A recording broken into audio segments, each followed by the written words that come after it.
Hello আমার ভালোবাসার প্রিয় পাঠক পাঠিকারা, তোমাদের জন্য আবারও একটা নতুন গল্প নিয়ে চলে আসলাম। আমাদের এই চ্যানেলে নতুন নতুন ভালোবাসার গল্প পেতে চ্যানেলটি সাবস্ক্রাইব করে পাশে থাকা নোটিফিকেশনটি অন করে দিন। আর হ্যাঁ, লাইক কমেন্ট শেয়ার করতে একদমই ভুলবেন না। সিঙ্গাপুর থেকে বাংলাদেশে হজরত শাহজালাল আন্তর্জাতিক এয়ারপোর্টে এসে সকালে পৌঁছে এয়ারপোর্ট থেকে গাড়ি করে বাসায় চলে আসে আন্ডারওয়ার্ল্ডের কিং। বাসায় এসে ফ্রেশ হয়ে কিং মানে সবার লিডার বলতেছে, রাজন, আমার সবচেয়ে কাছের মানুষটিকে কে খুন করলো? কার এত বড় সাহস এই সিক্রেট মাফিয়া কিং এর কলিজার বন্ধুকে সামান্য একটা মেয়ের জন্য খুন করতে হয়? কিং, রাফি বসকে কে বা কারা মেরেছে তা এখন পর্যন্ত জানা যায়নি। তবে ধারণা করা হচ্ছে যে সেই মেয়েটির ভাই অনেক খারাপ। রাফি বস যখন নিজুমকে বারবার তার ভালোবাসার কথা বলতো, তখন ওই ছেলে মানে নিজুমের ভাই রাফি বসকে নানাভাবে হুমকি দিত।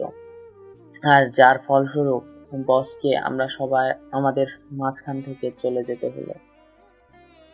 তোমরা কেউ ভুলে যেও না যে রাফি আমার কলিজার বন্ধু ছিল, আর আমি এই হত্যার প্রতিশোধ নিয়েই ছাড়বো যে কোনো মূল্যে।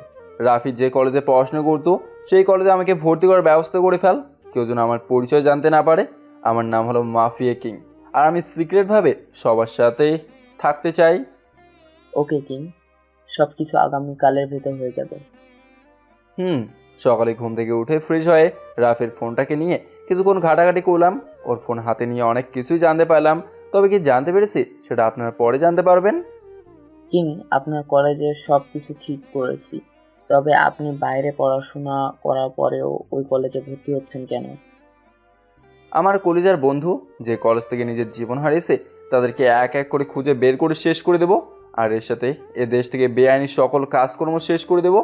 দেশে কোনো মাদক ব্যবসায়ী থাকবে না, নারী পাচার থাকবে না, ইত্যাদি বিষয়ে আমি কাজ করব যতদিন দেশে আছি। সকালে সব কিছু গুছিয়ে যখন রেডি হয়ে বাসা থেকে বের হব তখন বাবা, তোকে দেখতে একদম খ্যাত খ্যাত লাগতেছে। তোর এই খ্যাত টাইপের চলাফেরা দেখে কেউ যদি প্রেমে পড়ে তাইলে আমার একটু উপকার হয়। তোমার দুবাই কাজ হবে না। যত দুবাই করো না কেন, আমি এত তাড়াতাড়ি বিয়ে করতেছি না, সেটাও মাথায় রেখো। আমিও দেখবো তুই কতদিন এমন করতে পারিস। ওই রাজন, গাড়ি বের কর, আমি এক কলেজে যাব ওর জন্য মেয়ে খুঁজতে।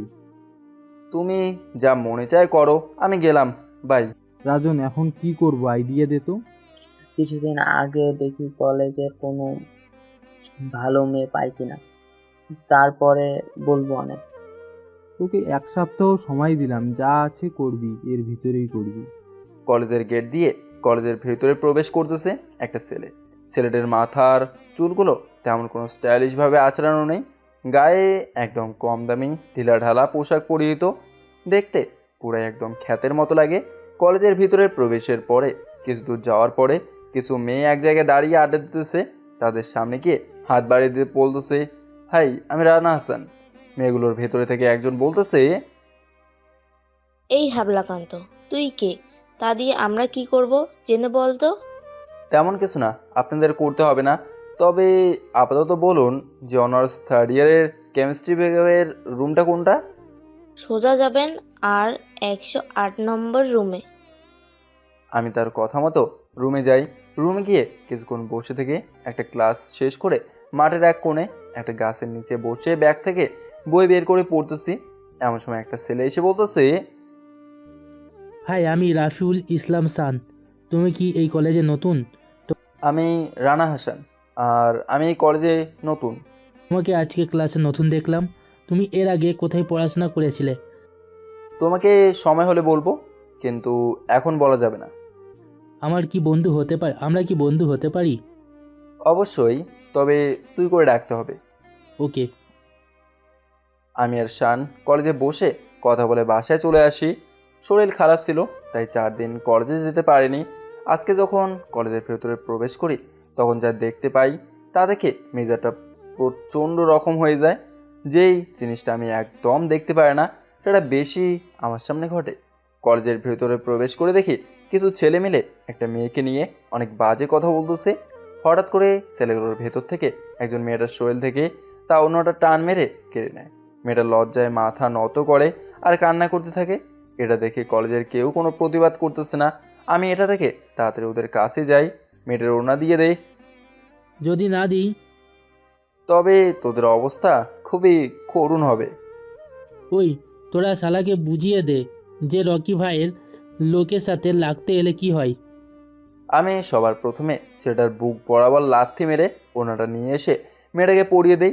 তারপরে সবাইকে এক এক করে শিক্ষা দিলাম, যাতে আর কখনো মেয়েদের দিকে বাজেভাবে আর কখনো চোখ তুলে না তাকায়। তোকে দেখে নিব। ভালো করে দেখে নে, তোদেরকে যেন আর এই কলেজে না দেখি সেটাও মনে রাখিস। মাঠ থেকে সোজা ক্লাসে চলে আসি, কোনো সিট খালি নেই, শুধু একটা সিট বাদে। তাই কিছু না ভেবে সিটে বসে পড়ি। কোথা থেকে যেন একটা মেয়ে এসে ঠাস ঠাস করে দূরে চর মারে। এই ছোট লোকের বাচ্চা, তোর এত বড় সাহস, তুই আমার সিটে এসে বসেছিস?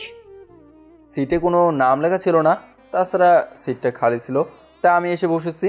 ঠাস করে আবার একটা চর মারে আমাকে। ছোট লোকের বাচ্চা, তুই আমার মুখে মুখে কথা বলিস? তোর এত বড় সাহস তোর? সত্যি কথা বলতে কখনো ভয় পাই না। তুই কার সাথে তর্ক করছিস তা জানিস? আমি হলাম রাত্রি চৌধুরী, আমার বাবা একজন নামকরা বড় ব্যবসায়ী, আর তুই আমার মুখে মুখে কথা বলিস? সরি, ভুল হয়ে গেছে বাই বলে সেখান থেকে সোজা মাঠে চলে আসি। কিছুক্ষণ পরে সেই মেয়েটা চলে আসে, যাকে ছেলেদের হাত থেকে ইজ্জত বাঁচিয়েছিলাম। আমি নিশা ইসলাম, অনার্স দ্বিতীয় বর্ষে রসায়ন বিভাগে পড়ি। ভালো। সকালের জন্য আপনাকে অসংখ্য ধন্যবাদ। এই কলেজের অনেক মানুষ ছিল, কিন্তু কেউ আমাকে সাহায্য করলো না, অথচ কলেজের অনেকেই আমাকে ভালোবাসার প্রস্তাব দেয়। কে কতটা আমাকে ভালোবাসে সেটা আজকে মুখোশের আড়াল থেকে প্রকাশ পেল। ও, আমি এত কথা বলতেছি আর আপনি চুপচাপ আছেন? আমি এমন থাকতেই পছন্দ করি, তাই। আচ্ছা চলুন দুজনে কফি খাই। প্রতিদান দিচ্ছ? আরে না, আর এত বেশি কথা না বলে আসুন তো। কবে খেয়ে বাসায় চলে আসি। আর অন্যদিকে রাতে নিশ্চয় এক ফ্রেন্ড ফোন দিয়ে বলতেছে, নিশা, তুই আজকে সামান্য একটা খ্যাতের সাথে কফি খেলি, তাও আবার আমাকে না জানিয়ে। সে খ্যাতি হোক আর যাই হোক না কেন, তাকে আমি আমার জীবনের থেকেও বেশি ভালো ফেলেছি। যেদিন তাকে প্রথম কলেজে দেখি সেদিন থেকে, আর আজকে সে আমার ইজ্জত বাঁচিয়েছে। যে ছেলে মেয়েদের ইজ্জতের প্রতি এতটা সম্মান, তাকে কেই বা না ভালোবেসে থাকতে পারে বল? যা করিস ভেবে করি, তোর আব্বু মেনে নেবে কিনা সেটাও তোর ভেবে দেখা দরকার। আগে সব ঠিক হোক, তারপরে ভেবে দেখব। রাতের খাবারের পরে, তা খ্যাত সাহেব, আপনার কি কলেজে কোনো মেয়ে পছন্দ হয়েছে? একজনকে ভালো লেগেছে, কিন্তু আগে তার সম্পর্কে ভালো করে জেনে নেই, তারপরে ভেবে দেখা যাবে। তোর কপালে মেয়ে নাই, আর বউ তো হবার কথা বহুদূর। বউ দিয়ে কি করবে শুনে? আগে এনে দে, তারপরে দেখবি আমি কি করি। আরে ঘরে একা একা ভালো লাগে না, একটি নাতি নাতনি থাকলে তাদের সাথে সময় পার করতাম, আর সেটি আমার কপালে নেই মনে হয়। ইমোশনাল কথা বলবে না, আমি বিয়ে করতেছি না এত তাড়াতাড়ি, ব্যাস। আমিও কি পারি সেটা আগামী 2 দিনের ভিতরে দেখবি তুই। রাত প্রায় 1টা, তখন রাজনকে নিয়ে বাসা থেকে বের হয়ে চলে আসি শহরের একটা নাম করে নাইট ক্লাবে। রাজন, এদের ভেতরে কে ছিল রাফিকে হত্যা করার সময়, বলতে পারিস? না কি? ওই ছেলেটাকে ধরে নিয়ে আয় তো। ওকে কি? এই, তোর এত বড় সাহস, আমার বন্ধুকে খুন করেছিস সামান্য একটা বিষয় নিয়ে। আমার বন্ধু তো কোনো অন্যায় করেনি, সে তার মনের ভাবটাকে প্রকাশ করেছে শুধু। আর তোরা কি করলি, তাকে আমার কাছ থেকে আলাদা করলি। তোদের বেঁচে থাকার কোনো অধিকার নেই। ঠাস করে ওর বুক বরাবর বুলেট মেরে দিয়ে বাসায় চলে আসি। সকালে সকল সংবাদে একটা খবর প্রকাশিত হচ্ছে, আর সেটা হলো গতকাল রাতে কে যেন নাইট ক্লাবে এসে রাতুল নামের একটি ছেলেকে মেরে চলে যায়। তবে ছেলেটির শরীরে মাফিয়া কিং ইজ ব্যাক লেখা ছিল। এর মানে কি প্রায় 2 বছর পরে আবার মাফিয়া কিং ফিরে এসেছে, নাকি অন্য কেউ এর পেছনে আছে, সেটি জানার জন্য পুলিশ তদন্ত করতেছে। রাফি বন্ধু, আমি তোর হত্যার প্রতিশোধ নেওয়া শুরু করেছি। কাউকে ছাড়বো না, আমি একে একে সবাইকে শেষ করে দেব। আমি কলেজে চলে এসে কলেজের একটা গাছের নিচে বসে আর মনে রাফির কথা ভাবতেছি। হঠাৎ করে কে যেন পেছন থেকে আমার কাঁধে হাত রাখলো। আমার ভাবনার জগতের অবসান ঘটে কারো হাতের স্পর্শে। আমি পিছনে ফিরে দেখি নিশা। এ কি, তুমি কান্না করতেছো কেন? কই, আমি কান্না করতেছি? মনে হয় চোখে ময়লা গেছে। কোনটি চোখের কষ্টের নোনা পানি আর কোনটি ময়লা গলে চোখ থেকে পানি বের হয় সেটি বুঝার বয়স আমার হয়েছে। তা কেমন আছো? ভালো, তবে আপনাকে আপনি বলে আমি ডাকতে পারবো না, তুমি বলে ডাকবো কিন্তু। আচ্ছা ঠিক আছে। একটি কথা বলবো, যদি কিছু মনে না করো। তুমি নির্ভয়ে বলতে পারো। তোমার এত কিসের কষ্ট? অন্য একদিন বলবো। আমি কেমন এমন সময় রাত্রি এসে যা বললো তা শুনে আমার মাথা গরম হয়ে যায়। অন্যদিকে নিশা যে কাজটা করলো রাত্রির কথা শুনে তা দেখে আমি চরম অবাক। রাত্রি এসে আমাকে বলল, কিরে ছোট লোকের বাচ্চা, এখন নিশাকে প্রেমের ফাঁদে ফেলার জন্য ধান্দা করতেছিস, যাতে করে নিশার বাবার কোটি কোটি টাকার সম্পত্তির মালিক হতে পারিস, তাই না? এটা শুনে নিশা ঠাস ঠাস করে চর মারে রাত্রিকে। রাত্রি, তুই একটি মানুষের সম্পর্কে না জেনে এমন খারাপ আচরণ তার সাথে করতে পারিস না। দেখা যাবে। ওকে। আমি তাদের দুজনের কাছ থেকে চলে আসি। এভাবেই কেটে গেল অনেক দিন। নিশা তার মনের কথা আমাকে জানিয়েছে। আমি ওরে ভালোবাসি অনেক আগে থেকে, তাই রাজি হয়ে যাই। বিকেলবেলা একটা ফোন আসে আমেরিকা থেকে। আমাকে আজকে আমেরিকা যেতে হবে, সেখানে সমস্যা হয়েছে কিছু, তাই আব্বু আমাকে আমেরিকা যেতে হবে, তুমি সাবধানে থেকো কেমন। আচ্ছা যাও, তবে সাবধানে যাইস। আমি আমেরিকা চলে আসি। অন্যদিকে নিশার আব্বু নিশার রুমে গিয়ে বলতেছে, নিশা, তোর সাথে আমার কিছু কথা আছে। কথাগুলো কি এখন বলা প্রয়োজন? তুই বর্তমানে যে ছেলের সাথে প্রেম করতেছিস তার সম্পর্কে তুই কিছু জানিস? তুমি যা বলবে তা বুঝে গেছি আব্বু। আমি যার সাথে কথা বলি সে হলো আমার ভালোবাসার মানুষটিকে হত্যা করা একজন খুনি। ও আমার চোখের সামনে আমার ভালোবাসার মানুষটিকে মেরেছে, আর আমি ওকে কি করে ছেড়ে দেই? আজকে ও আমেরিকা গেছে, ওর সবচেয়ে কাছের মানুষ তাকে শেষ করে দিব। তবেই ও বুঝতে পারবে কাছের মানুষটি হারিয়ে গেলে কতটা কষ্ট পেতে হয়।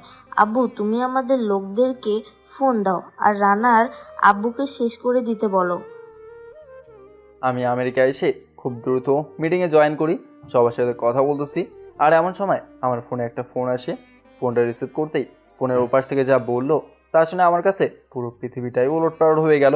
কেননা কারো যেন মুখোশধারী পোশাকে আমার আব্বুকে খুন করেছে। সবাইকে আমার আব্বুর কথা বলে আমার কিছু লোক নিয়ে দুটো প্রাইভেট জেট নিয়ে দেশে চলে আসি। সকালে সবার সাথে কথা বলি, আব্বুর সকল কাজ সম্পন্ন করে রাজনকে ডাক দেই। রাজন, তোরা কেউ বলতে পারিস এটা কে করেছে? আমার এই বাসার কথা তো কেউ জানে না, তবে কি করে এটা ঘটলো? কিং, আমরা এই বিষয়ে তদন্ত করেছি, কিছু জানতে পারলে সব বলবো আপনাকে। বস, আপনি আমাদের কখনো ওই বাসায় নজরদারি করতে বলেননি। আমি অনেকবার বলছিলাম, কিন্তু আপনি তার উল্টোটা করেছেন। আমার কথা শুনলে হয়তো ওই দিনটি আমার দেখতে হতো না। যত লোক লাগে খবর নেই এই কাজটা কে করেছে আর কার এত বড় দুঃসাহস।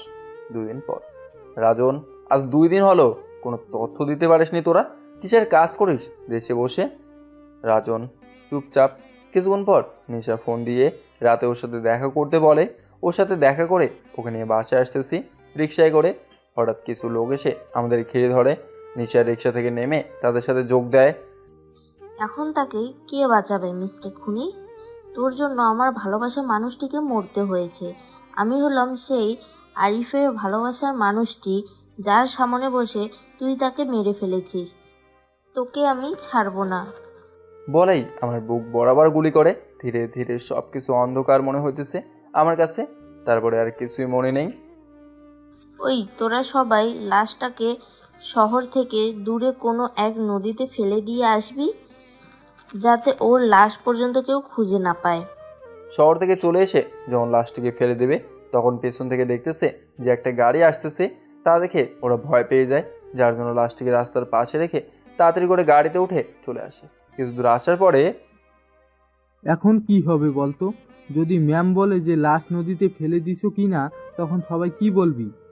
সবার ভেতরে থেকে অন্যজন বলে ওঠে, তখন বললি যে সব কিছু ঠিকঠাক মতো করেছি কাজ, লাশ তো কখনো জীবিত হবে না, সো এতে এত ভয় পাওয়ার কিছু নেই। 3 মাস পরে আজকে আমার জ্ঞান ফেরে। তা দেখে একজন নার্স ডাক্তারকে ডাক দেয়। ডাক্তার রুমে এসে, বাবা তুমি এখন অসুস্থ আছো, কেমন লাগতেছে তোমার কাছে? আলহামদুলিল্লাহ ভালো, তবে আমি এইখানে কেন? তুমি এখন হাসপাতালে আছো, তোমাকে আমার বন্ধুর মেয়ে রাস্তার পাশে রক্তাক্ত অবস্থায় পড়ে পায়, আর সেখান থেকে তুলে নিয়ে আসে হাসপাতালে। আমার কিছু মনে পড়তেছে না। আচ্ছা ঠিক আছে। আমাকে এখানে কে নিয়ে আসছে? তোমাকে এখানে একটি মেয়ে নিয়ে আসছে, হাসপাতালের যাবতীয় খরচ সে বহন করতেছে। আমি ফোন করে বলছি যে তোমার জ্ঞান ফিরেছে, সে কিছুক্ষণের ভিতরে চলে আসবে। ডাক্তার আরও কিছু কথা বলে চলে গেল। আমি পিছনের সব কিছু মনে করতেই নিশার চেহারা আমার সামনে ভেসে আসলো। ধীরে ধীরে আমি সব কিছু মনে করার চেষ্টা করলাম। একে একে করে সব কিছু এখন আমার মনে পড়ছে। এখন আমার আসল পরিচয় কাউকে দিলে চলবে না, কেউ হয়তো দেখলে চিনবেও না। মুখে গোপ ভর্তি দাড়ি, যে কেউ দেখলে চেনা এখন আর সম্ভব নয়। এসব কিছু ভাবতেছি এমন সময় একটা মেয়ে কেবিনের ভিতরে প্রবেশ করলো। তার সাথে একজন নার্সও আছে। কেমন লাগতেছে শরীর আপনার? আলহামদুলিল্লাহ ভালো। নার্স মেয়েটাকে দেখিয়ে বলা শুরু করলো, ইনি হলেন রাত্রি চৌধুরী, আপনাকে রক্তাক্ত অবস্থায় এনে হাসপাতালে ভর্তি করেন। আপনাকে আমি কি বলে যে ধন্যবাদ দেব তার ভাষাই খুঁজে পাচ্ছি না। আপনি আসলে একজন মহান মানুষ। আপনার পরিচয় কি জানতে পারি? এতক্ষণ কিছু মনে পড়ছিল না, তবে এখন মনে পড়েছে সব। আমার এই পৃথিবীতে কেউ নেই, আমি হলাম একদম একা। আমরা আছি না, এত নিজেকে একা ভাবছেন কেন? যাকে নিজের জীবনের চেয়েও ভালোবাসলাম সে করলো আমার জীবনের সবচাইতে বড় ক্ষতি। তাই নিজেকে সবসময় একা ভাবাই ভালো, যার জন্য জীবনের সবচাইতে কাছের মানুষটিকে হারাতে হয়েছে। আপনার সব কথা পরে শুনবো, এখন আপনি আমার সাথে বাসায় চলুন। এ কি করে হয়? আপনি আমার জন্য অনেক কিছু করেছেন। আমি এখন যদি আপনার সাথে থাকি তবে এটা ভালো দেখাবে না। এত বেশি না ভেবে আমার সাথে চলুন। রাত্রি জোড়াজুড়িতে তাদের বাসায় চলে আসি। তাদের বাসাটা তেমন বড় না, 2 তলা বিশিষ্ট একটা বাসা। বলতে গেলে তারা মধ্যবিত্ত ফ্যামিলি বললেই চলে। গাড়ি থেকে নামার পরে আমার সাথে ভিতরে আসুন। তার সাথে তাদের বাসার ভিতরে প্রবেশ করার পরে একজন মধ্যবয়স্ক পুরুষ এবং মহিলা দেখতে পাই। তারা সোফায় বসে কথা বলতেছে। আমাকে দেখা মাত্র তারা মহিলাটি বলতেছে, কেমন আছো বাবা তুমি? আলহামদুলিল্লাহ ভালো, আপনারা কেমন আছেন? আলহামদুলিল্লাহ ভালো। এরা হলেন আমার আব্বু আম্মু। বাবা তোমার নাম কি? এই মুহূর্তে আমার আসল পরিচয় কাউকে বলা যাবে না, তাহলে আমি আমার শত্রুকে কখনো নিজের হাতে শাস্তি দিতে পারবো না। কথাগুলো মনে মনেই বললাম। বাবা তুমি কি ভাবতেছো? আসলে আন্টি তেমন কিছু না, আমি রিমন, বাসে গ্রামে। আমি একজন কৃষকের ছেলে ছিলাম। বাবা ওইসব বাদ দাও, আর তুমি রাত্রির সাথে উপরে যাও কেমন? রাত্রিদের বাসায় 7 দিন থাকার পরে এখন আমি সম্পূর্ণ সুস্থ। আমার এখন কিছু প্রয়োজনীয় জিনিস কেনা দরকার। এখানকার কিছুই আমি চিনি না, তাই রাত্রিকে বললাম আমি একটু মার্কেটে যাব, আপনি কি আমার সাথে যেতে পারবেন? আপনি রেডি হয়ে নিচে আসুন, আমি নিচে আপনার জন্য অপেক্ষা করতেছি। আমি তৈরি হয়ে নিচে চলে আসি। রাত্রি একটা কালো ড্রেস পরেছে। রাত্রিকে দেখতে অপরূপ সুন্দর লাগতেছে, যে কোনো ছেলে দেখলে প্রেমেই পড়ে যাবে। আপাতত এইগুলো মাথা থেকে ঝেড়ে ফেলতে হবে। আমার সামনে রয়েছে অনেক কাজ, সো কাজে মন দেই। কথাগুলো মনে মনে বললাম। ভ্রমণ করে কি দেখতেছেন? না মানে কিছু না, চলুন আমাদের যেতে হবে। বাসার বাইরে আসার পরে রিক্সা ডাক দেব, তাতে করে যাবেন। আপনি যেটা ভালো বুঝেন। তারপরে আমি আর রাত্রি একটা রিক্সা ঠিক করে তাদের চড়ে মার্কেটে চলে আসি। মার্কেটে আসার পর আপনার ফোনটা একটু দেন তো। এই নে। আমি রাত্রির ফোন নিয়ে আমার মাফিয়া জগতের আমার ডান হাত বললেই চলে, সে হলো জয়।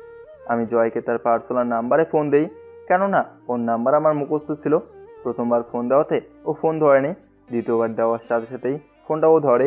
ও ফোন ধরাতে আমি ফোনটা নিয়ে রাত্রি থেকে একটু দৌড়ে চলে আসি, রাত্রিকে দাঁড় করিয়ে। জয়, আমি। কথাটা বলার সাথেই জয় বলে উঠল, কিং, আপনি বেঁচে আছেন? বেশি চিন্তা করিস না, তুই সব কিছু একটু সামনে নে। আমি 2 দিন পরেই আসতেছি অস্ট্রেলিয়ায়। আচ্ছা ঠিক আছে কিং।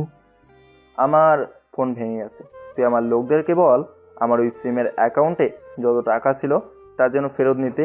আর আমি যে বেঁচে আছি সেটা বাংলাদেশের যেন কেউ জানতে না পারে। বাইরের সবাইকে বলে দিস যে আমি সবার সাথে মিটিং করতে চাই একটা। আপনি যেমনটা বলবেন। ওকে, তাহলে ভালো থাক। তোর এই রাতে ফোন দিব আমি, এই নাম্বারেই ফোন দিবি না, এটা আমার ফোন না, বুঝছস?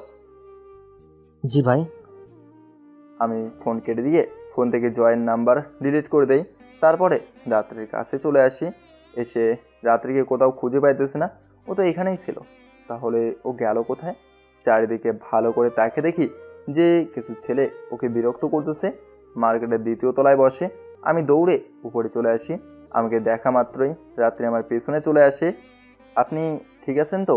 আর এরা কারা? বলতে পারি না, এরা আমাকে অনেক বাজে বাজে কথা বলতেছে। আমি মেয়েদের অসম্মান করা দেখতে পারে না, আর ওরা কিনা সেটাই করলো। মেজাজটা গেল গরম হয়ে। ওরা 4 জন ছিল। কয়টার উত্তম মধ্যম ক্যালানি দিয়ে রাত্রির কাছে মাপ চাইতে বলি, তারপরে ছেড়ে দেই। মার্কেটের সবাইকে যে যার জায়গায় চলে যেতে বলি। অসংখ্য ধন্যবাদ আপনাকে। কিসের জন্য? এই যে আপনি আমাকে ওদের হাত থেকে রক্ষা করলেন। আচ্ছা, ওইদিকে চলেন। আপনার কাছে আমার যে মানিব্যাগ আছে সেটা দেন তো। রাত্রে হাত বাড়িয়ে দিয়ে বলল, এই নিন। ধন্যবাদ। এটিএম কার্ড দিয়ে টাকা তুলবো, চলেন। আপনি টাকা পাবেন কোথায়? আমার আব্বু মারা যাওয়ার আগে আমার অ্যাকাউন্টে কিছু টাকা রেখে গেছিল, সেই টাকা থেকে টাকা তুলে আপনি আমার পিছে যা খরচ করেছেন তা দেব, এবং বাকিটা রেখে দেবো আমার কাছে। আমি টাকা নেই বা না নেই তা পরে দেখা যাবে, আপনি আগে মার্কেট করেন। মার্কেট শেষ করে বাসে আসার পথে আমি যা দেখলাম সেটা দেখার জন্য আমি মোটেও প্রস্তুত ছিলাম না। কেননা আমি যখন রাত্রির সাথে রিক্সা নিয়ে বাসে আসতেছি তখন আমার বাল্যকালের ফ্রেন্ড তুর্যকে দেখতে পাই। অন্যদিকে তুর্য হলো বাংলাদেশের মাফিয়া টিমের একজন অন্যতম সদস্য। আমাকে তুর্য দেখা মাত্রই দৌড়ে আসতে যাবে, তার আগেই আমি ওর ইশারায় বারণ করে দেই। তুর্য যা বোঝার বুঝে নেয়। ও আর আসেনি আমার কাছে। বাসায় আসার পরে ফ্রেশ হয়ে খাবার খেয়ে রুমে বসে আছি আর নিশার কথা ভাবতেছি।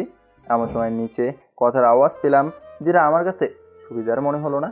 আমি রুম থেকে বের হয়ে শুনতেছি রাত্রির আব্বু বলতেছে, আমাদের এখন চৌধুরী গ্রুপ নতুন ডিলটার পণ্য নিতে চায় না। তারা যদি এখন এমন কাজ করে তাহলে তো আমাদের পথে নামতে হবে। কেন নিতে চায় না তা জানতে চাওনি তুমি? তবে তারা এই প্রশ্নের কোনো উত্তর দেয়নি। লিমনের ট্রিটমেন্টের জন্য ঢাকার বাড়িটা বিক্রি করে দিলাম।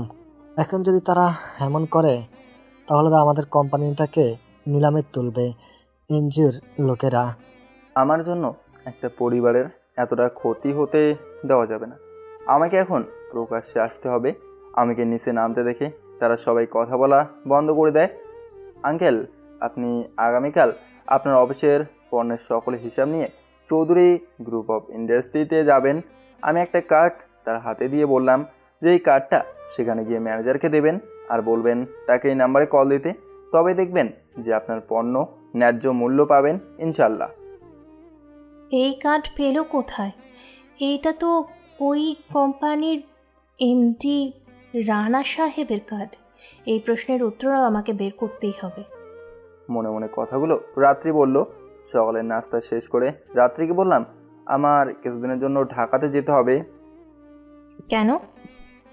কিছু কাজ আছে, সেগুলো শেষ করেই আবার চলে আসব।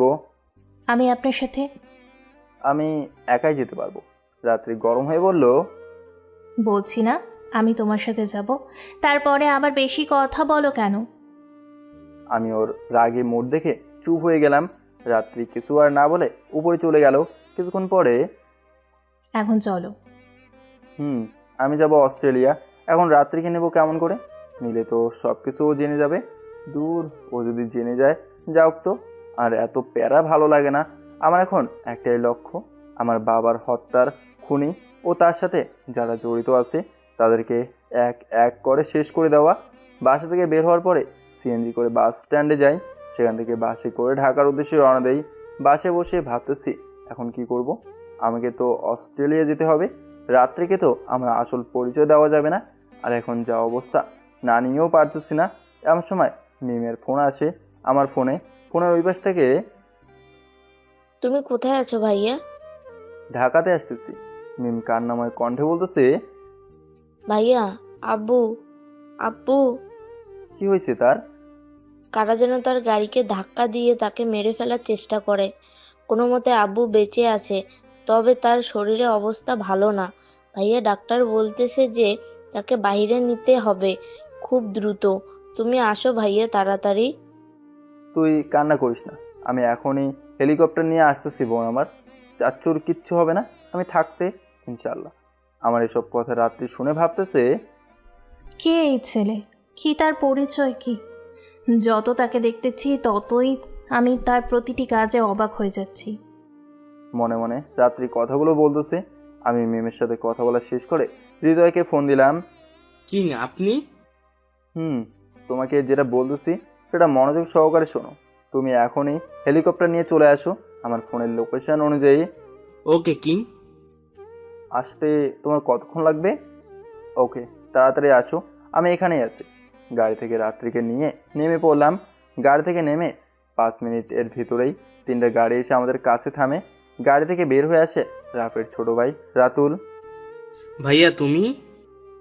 আর কিছু না বলেই আমাকে জড়িয়ে ধরে কান্না করে দেয়। কান্না করিস না, আমি যে করেই হোক রাফির হত্যার বদলা নেব। আমি কাউকে ছাড়বো না, আমি কাউকে না, এক এক করে সবাইকে শেষ করে দেব। আপনার কথা কিছুই তো আমি বুঝতেছি না। ভাইয়া, কে আপনি তা তো জানেন না। ভাইয়া হলো মাফিয়া কিং রানা হাসান, যাকে সবাই মাফিয়া কিং নামে চিনে। তাকে বড় নেতারা ছাড়া কেউ এ রূপে এবং পরিচয় কেউ দেখেনি। তার এক একটি পরিচয় আছে ভাইয়া, সেটা হলো চৌধুরী ইন্ডাস্ট্রি এর বর্তমান মালিক হলো ভাইয়া। তাহলে আমাকে কেন তার আসল পরিচয়টা বললো না? কেন সে আমার কাছে এত কিছু লুকিয়ে রাখছে? রাত্রি, তুমি শান্ত হও, তোমাকে আমি সব বলতাম আজ, কিন্তু তার আগেই রাতুল বলে দিয়েছে রাতে বলবো আমি বাকি কথাগুলো তোমাকে। কেমন? ভাই, আপনি এইখানে হঠাৎ কেন? ঢাকা যাইতেছি, ম্যানেজার চাচুর উপর কার যেন অ্যাটাক করছে, তাই তাকে বিদেশে নিয়ে যেতে হবে। হেলিকপ্টার আসতেছে, আমি এখনই চলে যাব। আর তুই খোঁজ লাগা, চারিদিকে আতঙ্ক সৃষ্টি করে দিবি মানুষের ভেতরে। অন্যায়কারীরা যেন আমাদের নাম শুনলে আগের মতো কেঁপে ওঠে। ওকে ভাই। এমন সময় হেলিকপ্টার চলে আসে। রাতুলের কাছ থেকে বিদায় নিয়ে রাত্রিকে নিয়ে ঢাকা চলে আসি। ঢাকা এসে হাসপাতালে গিয়ে মিমের সাথে কথা বলে ওদের সবাইকে আমেরিকা পাঠিয়ে দেই।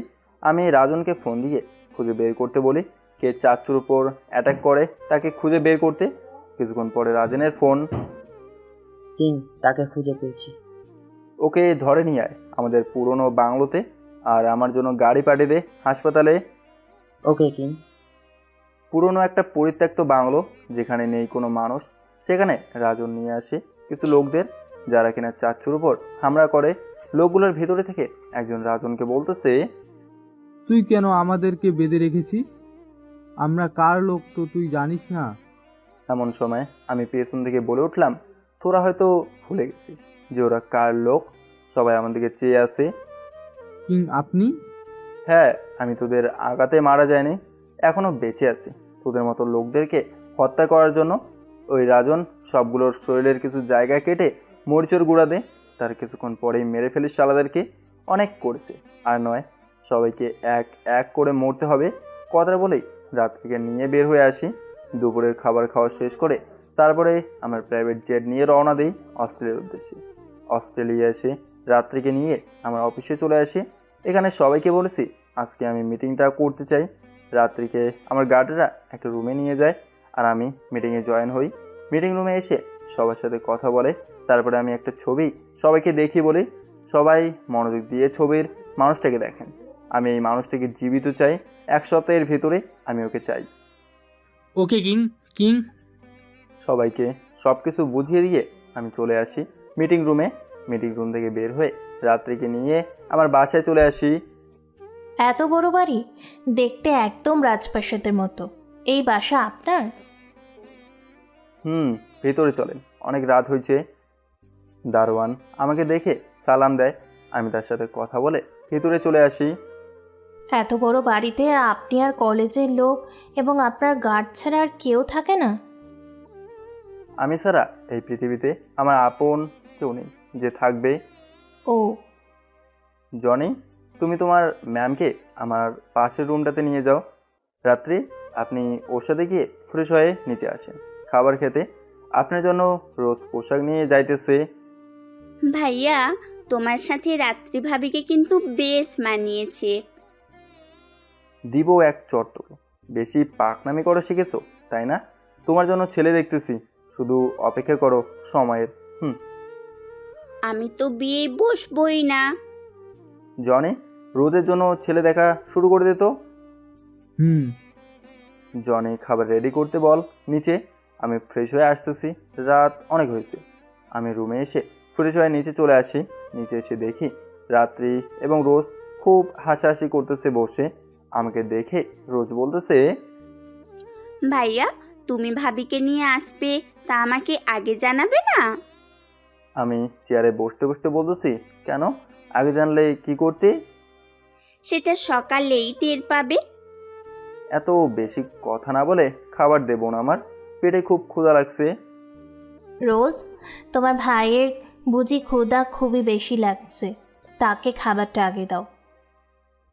পিছন থেকে জনি, আমাকে রেখে সবাই খেতে বসেছি, এইটা কেমন বিচার?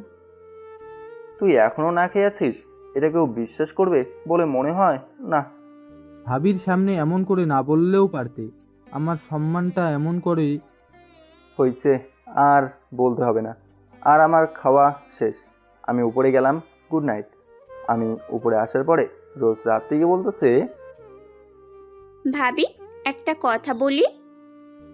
বলো। ভাইয়াকে তুমি ভালোবাসো? হঠাৎ এমন কথা কেন রোজ?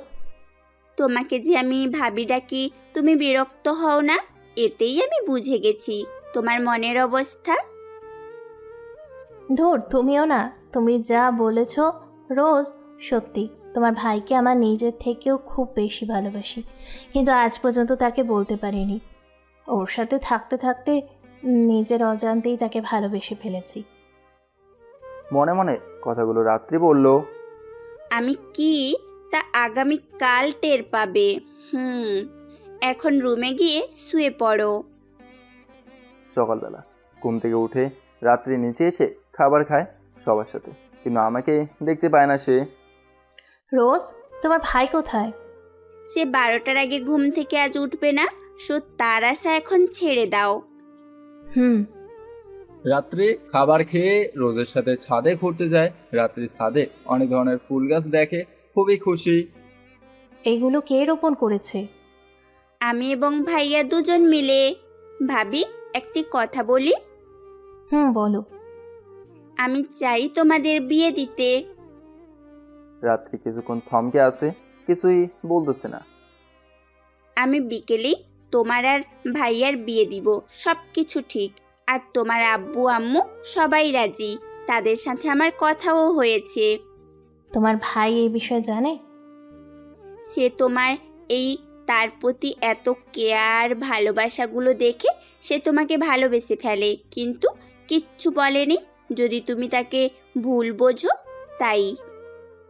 রাত্রি কিছু না বলেই হন হন করে নিচে চলে আসে। পিছন থেকে রোজ ডাকতেছে, ভাবি, ভাবি। আমার এখন সময় নেই রোজ, তোমার ভাইকে একটু সোজা করতে হবে। এদিকে আমি তো গভীর ঘুমে আচ্ছন্ন। আমার রুমের সামনে এসে এখন ভাবতেছে রুমের ভিতরে যাবে কেমন করে। এর ভিতরে রোজ চলে আসে। ভাবি, তুমি ভেতরে প্রবেশ করতে পারবে না। ওই রুমে প্রবেশ করতে হলে চোখের রেটিনার স্ক্যান করে প্রবেশ করতে হয় ভিতরে। এখন আমি আর ভাইয়া ছাড়া আর কেউ এই রুমে প্রবেশ করতে পারবে না। আমি দরজা খুলে দিতেছি, তুমি ভেতরে যাও। এখন বুঝবে রাত্রি কি তা তোমার ভাই। রাত্রি রুমে প্রবেশ করে, আমার বুকের উপরে শুয়ে পড়ে, কেমন আরামসে ঘুমিয়ে আছে। আর আমি এর জন্য কত কষ্ট পাচ্ছি তার সেদিকে একটুও নজর নেই। এইসবের মূলে হচ্ছে লজ্জা। আজ আমি সকল লজ্জা দূর করে দেব। আচমকা একটা টান দিয়ে রাত্রিকে আমার শরীরের সাথে মিশিয়ে ধরি। আমার এমন করাতে রাত্রি বেশ কতখানি অবাক হয়ে গেছে। হঠাৎ করে কি থেকে কি হয়ে গেল তা বুঝে উঠতে পারেনি রাত্রি। এতক্ষণ কি বলতেছিলে মিস রাত্রি? কই কিছু না তো। আমি সব শুনেছি, মিথ্যা বলে লাভ হবে না। এতই যদি বুঝে তবে আমাকে আপন করে নিলেই তো হয় নাকি? নিব তো আজ রাতে। আমি এখন তোমার বুকে ঘুমাবো, তোমার সাথে। আমাকে বিরক্ত করবে না বলে দিলাম। আচ্ছা ঠিক আছে মহারানী। এদিকে রোজা এবং জনি ওরা বাড়ি সাজাতে ব্যস্ত। তবে আমাদের বিয়েতে কেউ আসবে না বাইরে থেকে, কারণ আমি মানা করে দিচ্ছি। আর আমি কোনো আয়োজন করতে চাই না। তবে রোজের জন্য আর না করতে পারিনি। আমাদের বিশ্বনবী বলেছেন যে বিয়েতে খরচ কম, সেই বিয়েতে সব বেশি। আর আমি তার হাদিস অনুসরণ করে বিয়েটা করতেছি। সব কিছুর ভিতর দিয়ে আমাদের বিয়েটা সম্পন্ন হলো রাতে। বাসর ঘরের ভিতরে এসে দুজনে নফল নামাজ পড়ে নিলাম। আমাকে সারা জীবন ভালোবেসে যাবে তো এমন করে? না। কেন? কারণ এর চাইতে বেশি ভালোবাসবো তোমাকে আমি। সকালবেলা ফজরের আজান শুনে ঘুম থেকে উঠে রাত্রিকে ডাক দিলাম, রাত্রি ওঠো, ফজরের আজান দিছে, নামাজ পড়তে হবে। আগে আমাকে এখন একটু আদর করো, তারপরে দুজনে গোসল করে নামাজ পড়বো। এইটা কেমন কথা? এখন এমন না করলে হয় না? কোনো কথা শুনতে চাই না, আমাকে এখন আদর করতে হবে, এটাই শেষ কথা। কি আর করার, তারপরে তা জানলেও চলবে না। দুজনে গোসল করে ফজরের নামাজ পড়ে আবার বিছানায় একটু শুইলাম। রাত্রি আমার বুকে মাথা রেখে শুয়ে আছে। হঠাৎ করে ফোনের আওয়াজে আমার ঘুমের অবসান ঘটলো।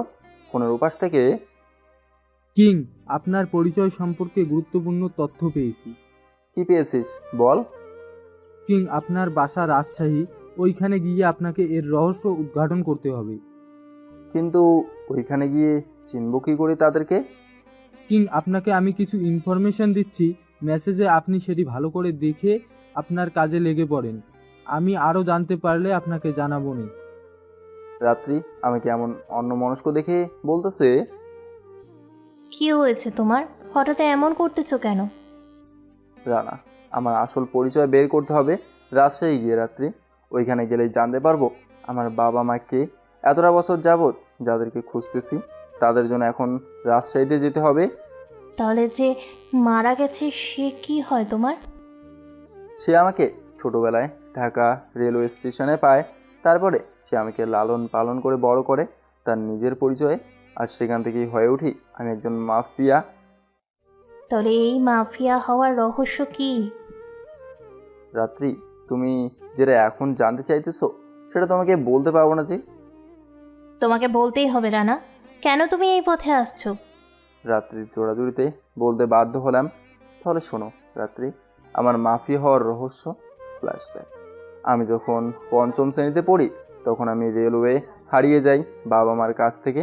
তারপরে আমি অনেক চেষ্টা করেছি বাবা মায়ের কাছে ফিরে যেতে, কিন্তু তা কখনো পারেনি যেতে। তারা আমাকে খুঁজতে আসেনি একটা দিনও।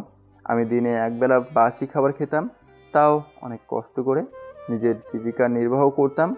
একদিন রাতে আমার গুলির শব্দে ঘুম ভেঙে যায়।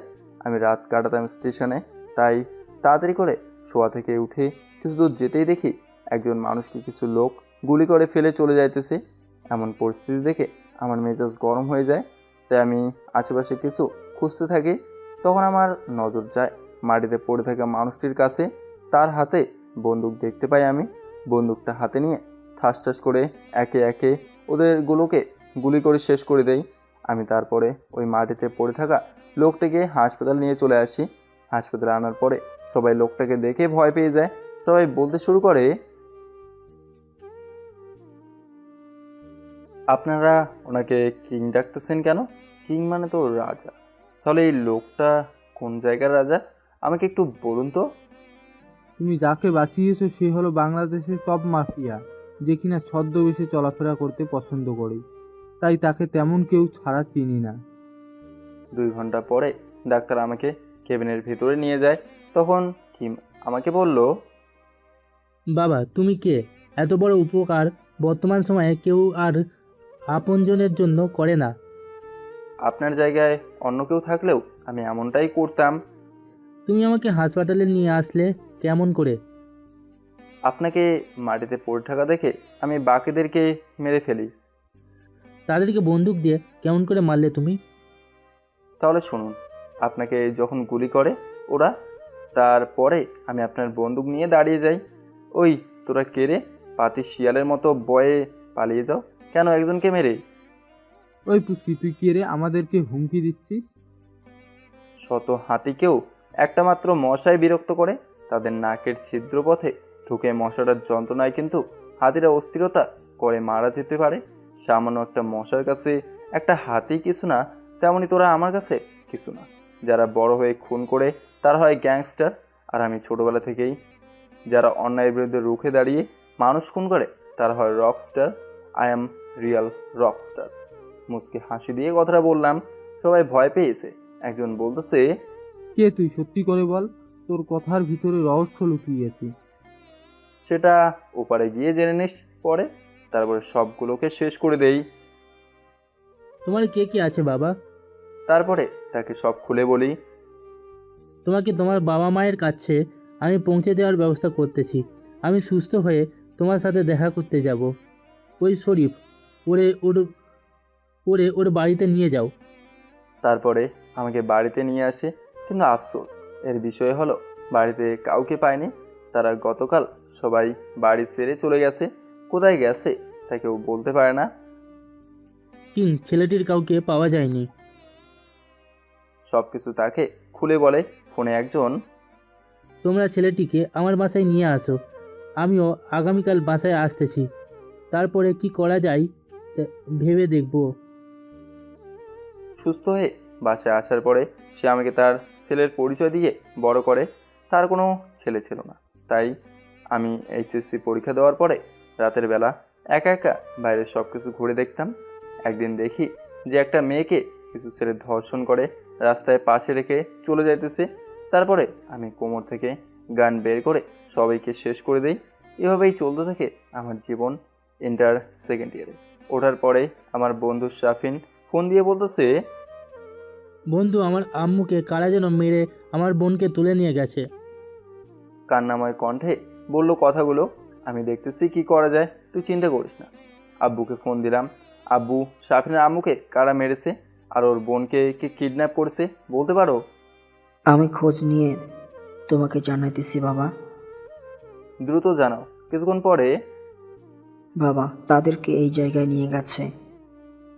আজ একজনকেও বাঁচতে দেব না।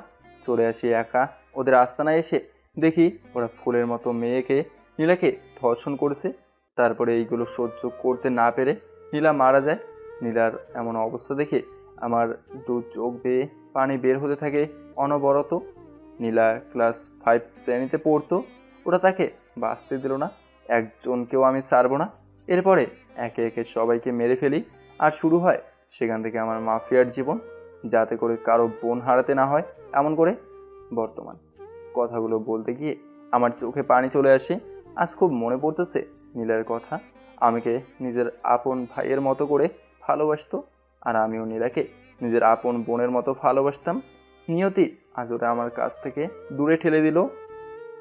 কান্না করো না নানা, তোমার সামনে যে এখনো অনেক কাজ পড়ে আছে। তবে আমি আজকে দেশের উদ্দেশ্যে রওনা দেব। তুমি তৈরি হও।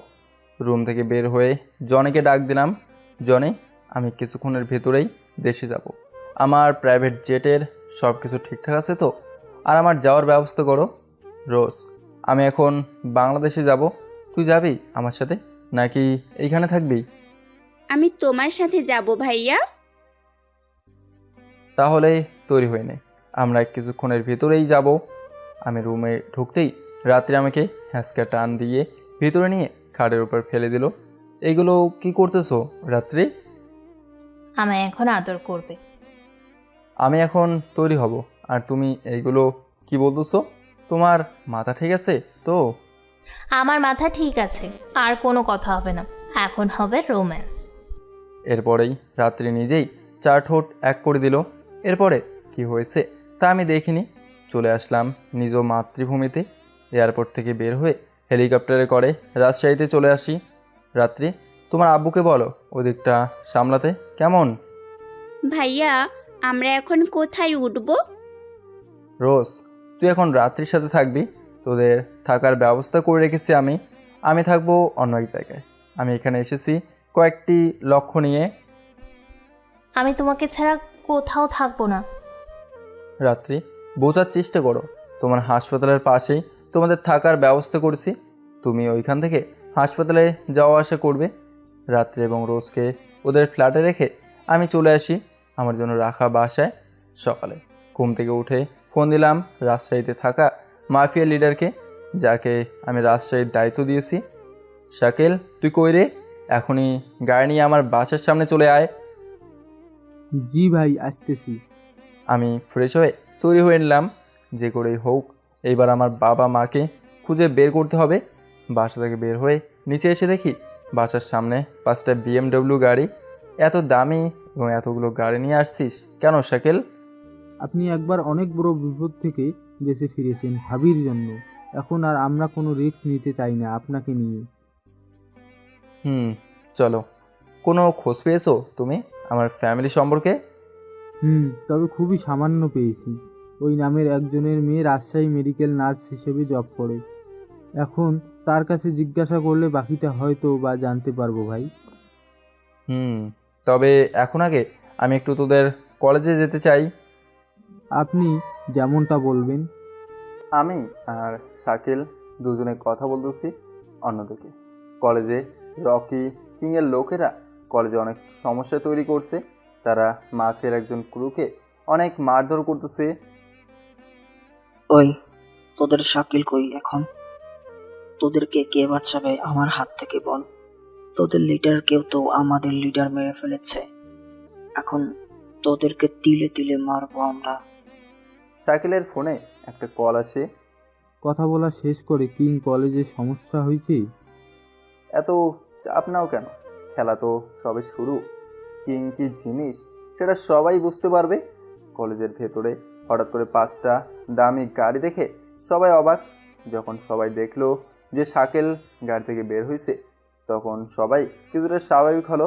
সবাই ভালো করে জানে যে শাকিল কখনো অন্যায় কাজ করে না, ও অন্যায়ের বিরুদ্ধে কাজ করে। আজ ও জানে কার কপাল খারাপ সেটা সবাই ধারণা করতে পেরেছে কিছুটা। এমন সময় আরও একটা আশ্চর্য ঘটনা ঘটে গেল। কেননা মাঠের ভেতরে থাকা গাড়ি থেকে এমন একজন মানুষ বের হলো। তাকে দেখে ওখানে থাকা সবার ভেতরে ভয়ের আতঙ্ক ঢুকে গেল। সেই মানুষটা হলো মাফিয়া কিং। রকি কিংয়ের লোকেরা আমাকে দেখে ভয়ে কাঁপতেছে। কলেজে এসে মাস্তানি করলেই মাস্তান হওয়া যায় না রে পাগলা। মাফিয়া হতে হলে মাস্টার মাইন্ডের প্রয়োজন হয়। সবার আগে শাকিল, কৌটারে ধরে নিয়ে আমার সামনে আয়। আমি কথা বলতেছি, হঠাৎ করে পিছন থেকে কেউ একজন আমার কাঁধে হাত রাখে। তাকে দেখে তো আমি অবাক, কেননা সে হলো নিশা। এই, তুই মাফিয়া কিং তাই না? আমার ছেলেদেরকে বোকা বানাতে পারিস, তারা কখনো তোকে দেখেনি তাই বলে? তবে এটা ভাবিস না যে আমাকেও পারবি। মুস্কি একটা হাসি দিয়ে সোজা গাড়িতে বসি। মাফিয়া কিং আমার নাম, সিক্রেটভাবেই তোদেরকে মারবো। কথাগুলো মনে মনেই বললাম। গাড়ি নিয়ে একা চলে আসলাম বাসায়। শাকিল, রাতে তৈরি থাকিস। বুঝেছি কিং, আর বলতে হবে না। শহরে নতুন আতঙ্ক সৃষ্টি হবে আজ থেকে। রাত্রি রুমে বসে সকাল থেকে আমাকে ফোন দিতেছে, কিন্তু বারবার ফোন বন্ধ পাইতেছে। রোজ, তোমার ভাইয়ের আর কোনো নাম্বার তোমার কাছে আছে কি? আমি ছিলাম বাইরে, আমার কাছে এই দেশের ফোন নাম্বার আসবে কোথা থেকে ভাবি? তাও তো ঠিক, এখন কি করব তবে? অপেক্ষা করতে হবে আমার ভাইয়ের জন্য আপনাকে। রাত 12টা বেজেছে, আর মাফিয়া কিং আজ অনেকদিন পরে রক্তের নেশায় মেতে উঠেছে। এই শহরে থাকবে না কোনো বেঈমানের চিহ্ন। দেশদ্রোহীদেরকে এক এক করে মেরে ফেলবো আমি। কিং, আপনি যখন নিশাকে দেখলেন তখন কোনো কথা না বলে চলে আসলেন কেন?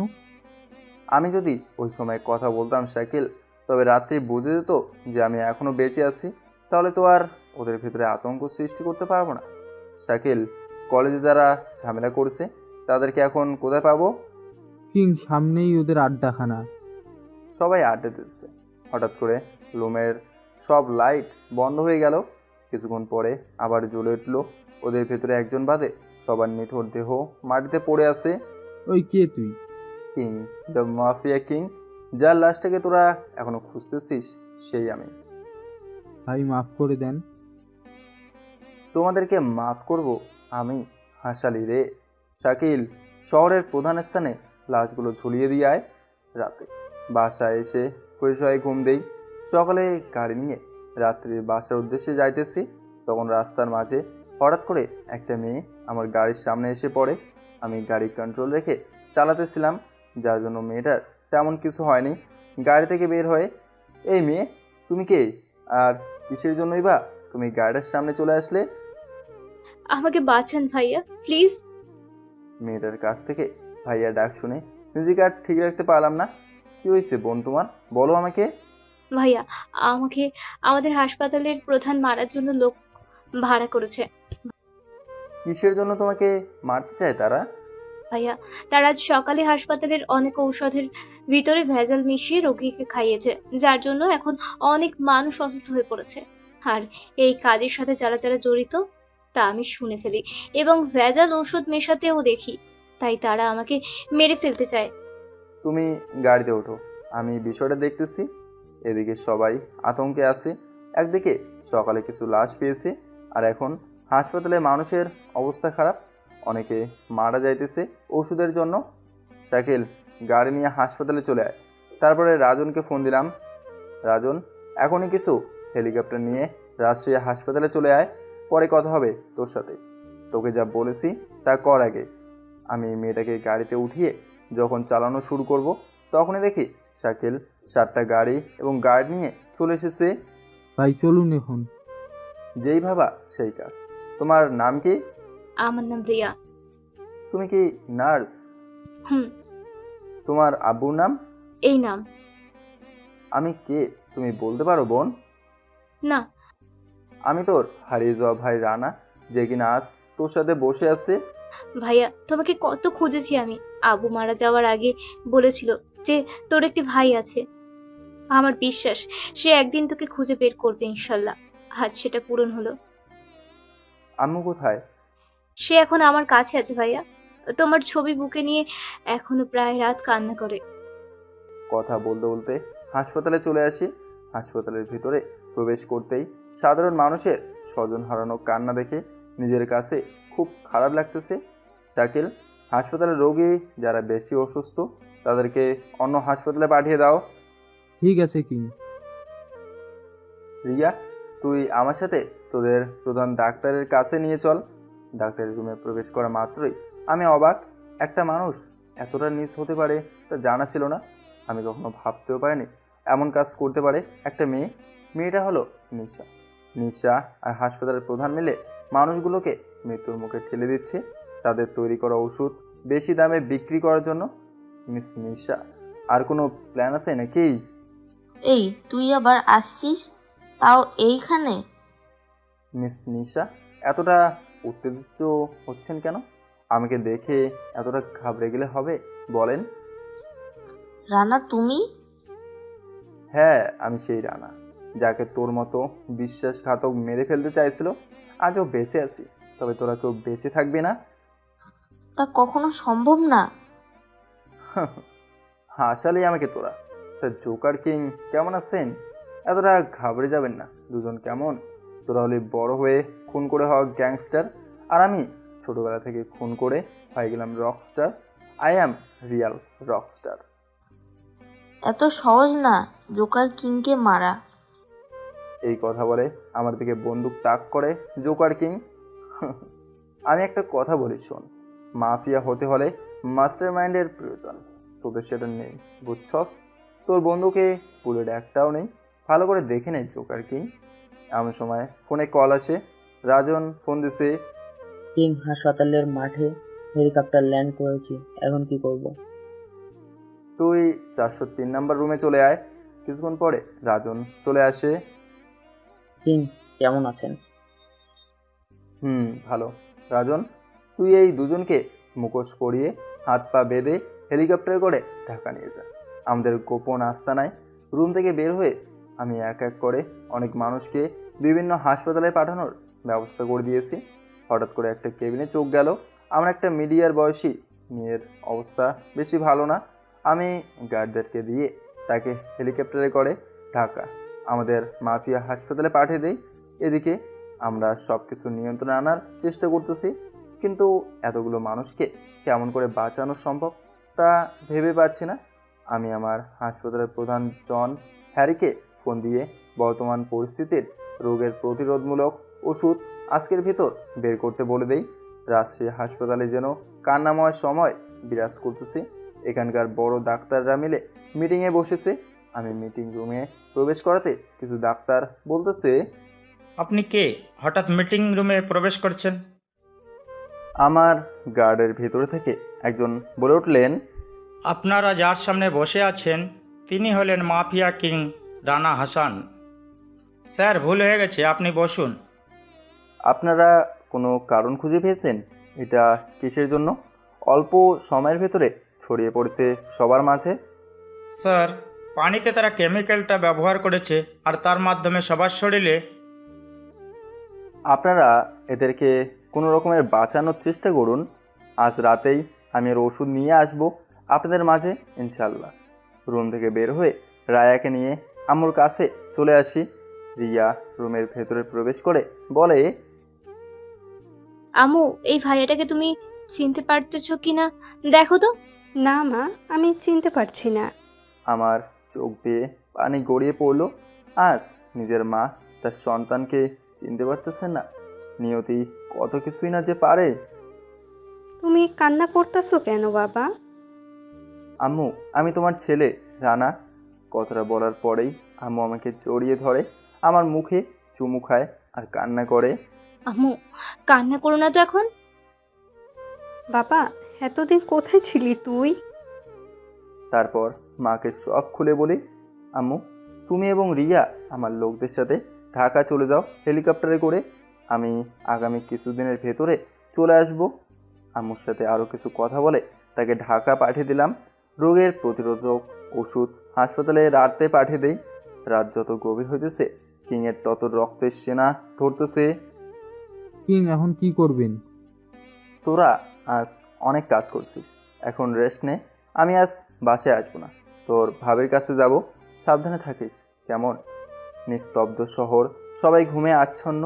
এমন সময় কালো কোট, মুখে মাস্ক, একটা দামি কালো বাইক নিয়ে রাস্তা দিয়ে যাইতেছে কিং।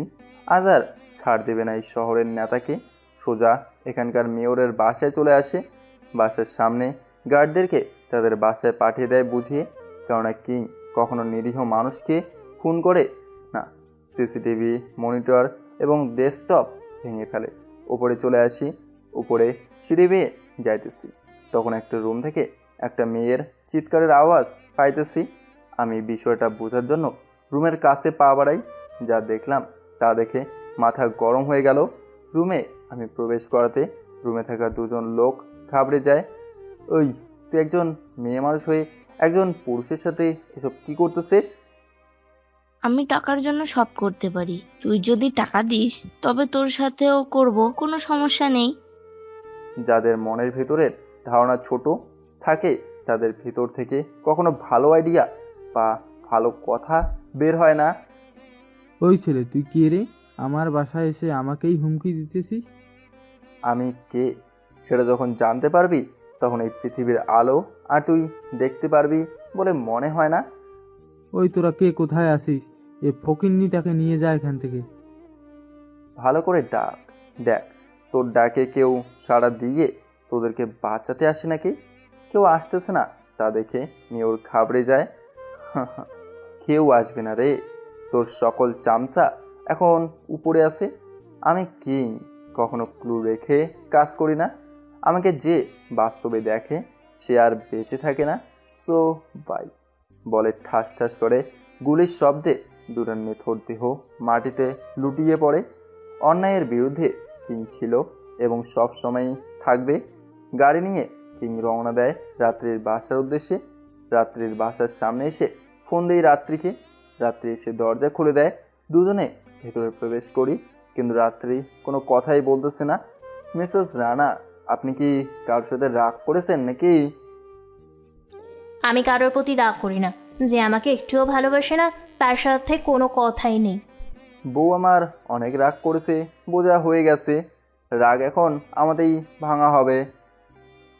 রানা রাত্রিকে হ্যাসকা টান দিয়ে কোলে করে নিয়ে উপরের রুমের ভেতরে চলে আসে। খাটের উপরে রেখে রুমের দরজা আটকে দিয়ে রানা রাত্রির কাছে চলে আসে। এতে করে রাত্রির ভেতরে হার্টবিট বাড়তে থাকে। রানা যতই রাত্রির কাছে যাচ্ছে ততই রাত্রির ঠোঁট জোড়া কাঁপতেছে। এক পর্যায়ে রাত্রির ঠোঁট রানার দখলে নিয়ে নেয়। রাত্রি ছাড়ানোর অনেক চেষ্টা করেও সফল হয়নি। কিছুক্ষণ পরে ছেড়ে দিয়ে রানা বলতেছে, কেমন দিলাম মেরা বউ? এই, তুমি এটা কি করলে? তুমি কিছুক্ষণ আগে আমার সাথে কি করেছো তা মনে আছে? আসলে আমি তখন কাজে ব্যস্ত ছিলাম, তাই তোমার ফোন ধরতে পারিনি। আজকের দিনের ঘটনা তো সবই জানো। আমি আমার সেই বিশ্বাসঘাতক মানুষটাকে খুঁজে পেয়েছি। সে এখন আমার লোকদের কাছে আছে। তোমার জন্য আরেকটা সারপ্রাইজ আছে। আগামীকাল মেরা বউ, সব কিছুর অবসান হবে আগামীকাল। তুমি কথা দাও আগামীকাল সব কিছুর অবসান ঘটিয়ে এই সব রক্ত নেশার কাজ ছেড়ে দিবে। তোমার কথা ফেলতে পারি, বলো। সকালবেলা রাত্রি এবং রোজকে সাথে নিয়ে ঢাকার উদ্দেশ্যে রওনা দেই।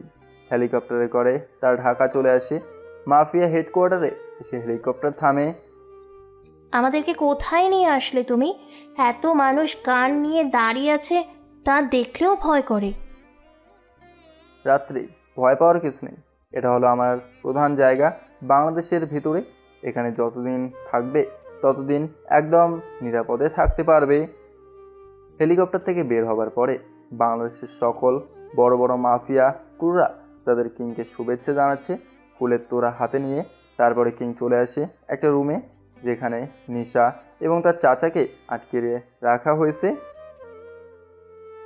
তা মিস নিশা, আপনি এত ছলনা কেমন করে করতে পারেন বলুন তো? একজন মেয়ে হয়ে আপনি নিজেই মেয়েদেরকে টাকার জন্য বাইরে বিক্রি করেন।